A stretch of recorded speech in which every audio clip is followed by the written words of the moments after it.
Indore update. Indore के भागीरथपुरा क्षेत्र में दूषित पानी से हुई मौतों के बाद मध्य प्रदेश सरकार एक्शन मोड में आ गई है। इसी कड़ी में मुख्यमंत्री के निजी सचिव व एसीएस नीरज मंडलोई और नगरीय प्रशासन विभाग के एस बड़ी एस अनुपम राजन ने मौके पर पहुंचकर हालात की गहन समीक्षा की और हालातों का जायजा लिया।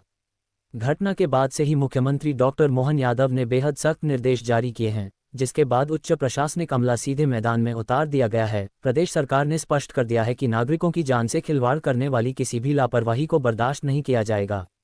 इंदौर पहुंचे एसीएस अनुपम राजन और नीरज मंडलोई ने सबसे पहले इलाके के उस स्थान का दौरा किया जहां पाइपलाइन में लीकेज मिला था, जिसके बाद दोनों अधिकारी कलेक्टर और न्यायायुक्त के साथ स्वास्थ्य केंद्र और संजीवनी क्लिनिक पहुंचे और मरीजों के हालचाल जाने। इस दौरान राजन ने बताया कि सरकार की त्वरित कार्रवाई के चलते हालात तेजी से सामान्य हो रहे हैं। प्रभावित इलाकों में पीएचसी और संजीवनी क्लिनिक में 24 घंटे मेडिकल टीम तैनात की गई है और मरीजों के डायरेक्ट केसों में लगातार गिरावट दर्ज हो रही है। ओपीडी भी सामान्य संख्या की ओर लौट रहा है, जो इस बात का संकेत है कि सरकारी प्रयास असर दिखा रहे हैं। निरीक्षण टीम में कलेक्टर शिवम वर्मा और निगम आयुक्त क्षितिज सिंघल भी शामिल रहे, जिन्होंने घर घर जाकर समस्या की जड़ को समझा और प्रभावित परिवारों का हाल जाना। सरकार ने जल वितरण व्यवस्था को पूरी तरह दुरुस्त करने के लिए युद्धस्तर पर काम शुरू कर दिया है। नई पाइपलाइनें बिछाई जा रही हैं, संदिग्ध बोरवेल और लीक पॉइंट तुरंत सील किए जा रहे हैं। जहां भी गंदे पानी के रिसाव की आशंका थी, वहां तत्काल सुधार कार्यों को अंजाम दिया गया। मुख्यमंत्री के नेतृत्व में पूरे प्रदेश में शुद्ध पेयजल अभियान की शुरुआत की गई है, जिसका उद्देश्य ये सुनिश्चित करना है कि ऐसी घटना दोबारा कहीं भी न दोहराई जाए। सरकार ने साफ संदेश दिया है कि स्वच्छ और सुरक्षित पेयजल उपलब्ध कराना सर्वोच्च प्राथमिकता है और इसके लिए संसाधनों, बजट या स्टाफ की कोई कमी आड़े नहीं आने दी जाएगी। सर नीचे हो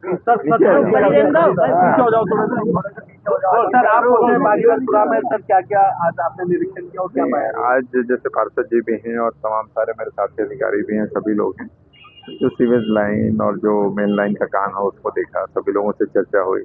हम लोग दोनों जगह पे जहाँ पे लोगों का उपचार नॉर्मली हो रहा है, दोनों क्लिनिक आज आपके सामने पीएचसी के सामने और संजीवनी भी गए थे, डॉक्टर से बात की।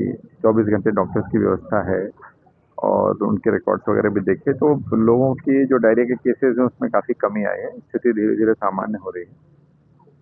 जो रूटीन नॉर्मली जो किसी भी समय जो ओपीडी में जो संख्या होती है लगभग उसी संख्या की तरफ हम लोग जा रहे हैं। दवा आदि की भी पर्याप्त व्यवस्था है और जहाँ तक वाटर सप्लाई का काम है तो कलेक्टर साहब भी हैं, नगर निगम आयुक्त भी हैं, सभी लोगों का काम लगातार चल रहा है। थोड़ा समय कुछ हिस्सों में तो हम लोग शुरू कर पाएंगे टंकी से, कुछ हिस्सों में नई लाइन डालने का काम चल रहा है जिसमें थोड़ा समय लगेगा, लेकिन काम तेज गति से चल रहा है और स्थानीय पार्षद जी की देखरेख में सब कुछ हो रहा है।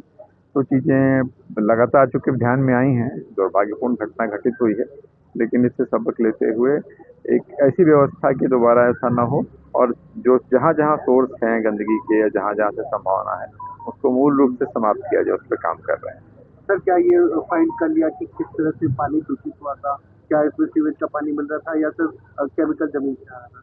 क्या नहीं, ये सारी चीज़ें रिपोर्ट में आई हैं और जहाँ जहाँ जो भी कमियां दिखी हैं उसको सील कर रहे हैं। जैसे बोरिंग है, जैसे कई सारी बोरवेल्स हमारे जो मेन लाइन में जा रहे हैं उनको सील करने का काम करना है ताकि जो कंटामिनेशन है उसको सोर्स से ख़त्म करें। तो जो जो जिस तरह से चिन्हित हो रहा है उस पर लगातार काम कर रहे हैं और पूरे इससे सबक लेकर के आज से आपको पता भी होगा कि आज से पूरे स्टेट में, पूरे राज्य में माननीय मुख्यमंत्री जी के नेतृत्व में शुद्ध पेयजल का अभियान आज से आरंभ कर रहे हैं। तो पूरे राज्य में जहाँ भी पानी के सोर्सेज हैं, पानी की टंकी की सप्लाई है, जो भी व्यवस्था है जल वितरण की, उसको सुदृढ़ किया जाए, उसको एरर फ्री किया जाए, उसको किसी प्रकार की उसमें किसी प्रकार की मिलावट या जिस तरह की गंदगी की जो चीज़ें यहाँ देखने में आई हैं उसको समाप्त किया जाए।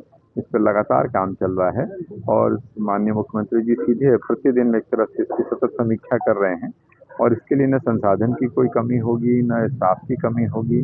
सख्त निर्देश है कि इस प्रकार की चीज़ें फिर न हो और समय रहते हर जगह सुधार किया जाए, उस पर काम चल रहा है। सर भागीरथपुरा की जनता जो है लंबे समय से स्वच्छ पानी के लिए इंतजार कर रही है, क्या ऐसी कोई डेडलाइन तय की गई है, तारीख तय की गई है कि स्वच्छ पानी इस दिन से मिलना चालू हो जाएगा? देखो, डेडलाइन तो एग्जैक्टली कोई तारीख तो नहीं बता सकते, लेकिन आपके सामने आपके साथ आप सभी लोग साथ हैं।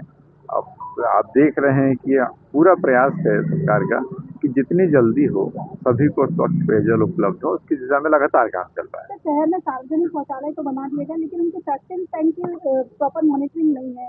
नहीं, उस पे भी काम चल, जितनी भी चीजें मैंने कहा कि चाहे वो सीवरेज का ड्रेनेज के जितने भी पॉइंट्स हैं जहाँ से भी इस प्रकार की संभावना हो सकती है उस पर लगातार काम हम लोग करेंगे। और वो नगर निगम आयुक्त भी साथ हैं, पार्षद जी भी साथ हैं, कलेक्टर साहब भी हैं, माननीय मुख्यमंत्री जी के जो एसीएस महोदय हैं वो स्वयं साथ हैं। तो हर तरह का सपोर्ट एक तरह से उसी को देखने और ये समीक्षा के लिए हम लोग आए हैं, और हर तरह का सपोर्ट रहेगा और पूरा प्रयास होगा कि ये चीज जितनी जल्दी हो सके इसको हम लोग सुचारू रूप से आरम्भ करें। चलिए, थैंक यू।